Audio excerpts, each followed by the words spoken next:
Thanks for staying with us at STL Live. I'm Sarah Thompson, and my guests are Lynnette Scheupbach and Bellm-Carnley of the Highland Arts Council and Art in the Park, which is coming up this weekend. Thank you again for being here. I want to kind of talk about this plein air artist that's going to be there doing live painting of, I guess, a view of whatever he sees, and he can determine what he wants to paint.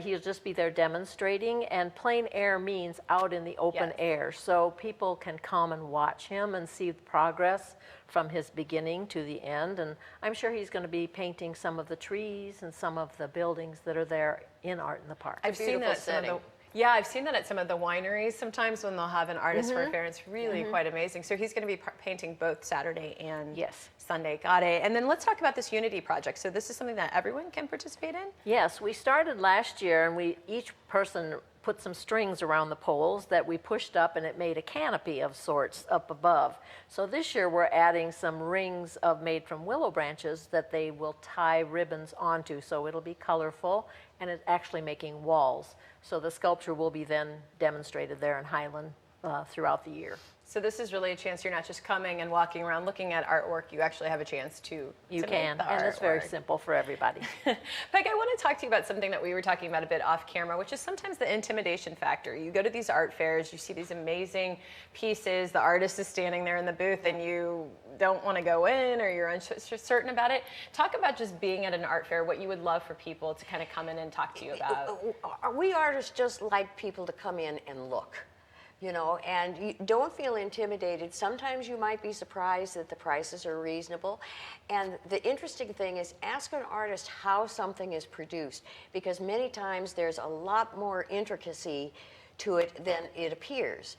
Not just my work, in any. And artists love to talk about their work. So just treat it as a friend that you're talking to, and if you see something you have to have, all the better.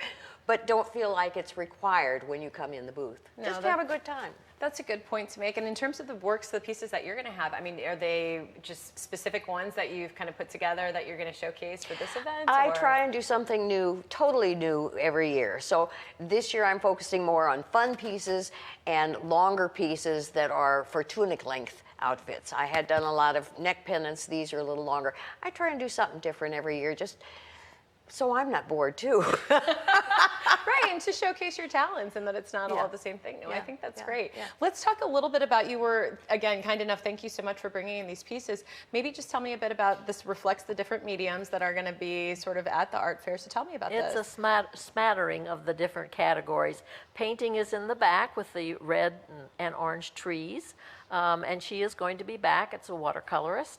And then we have glass. There's several people that are showing glass. That's the paperweight that I have there on it. And the pendant is one of Peg's pendants. And this is a multimedia piece that is made from a gourd.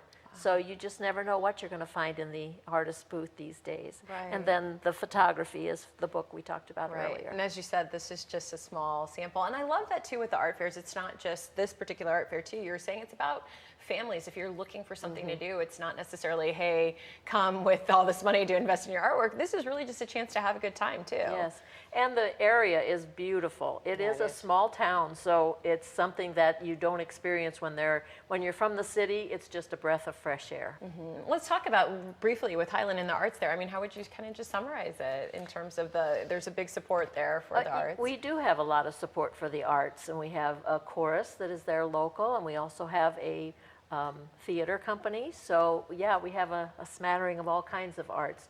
We put on some workshops throughout the year for Art in the Park for just anybody to come to. That's a separate one. Usually it's in February and March when they're in the cold. Right, and then there's this weekend, the big one this weekend. So thank you both for being here. Thank you for having us. We really appreciate you coming in studio. We've got the information, thank you. We've got the information there on the screen for you. It's the 16th annual Art in the Park, presented by the Highland Arts Council. It's taking place this weekend. The Friday on there, October 11th, is a VIP party.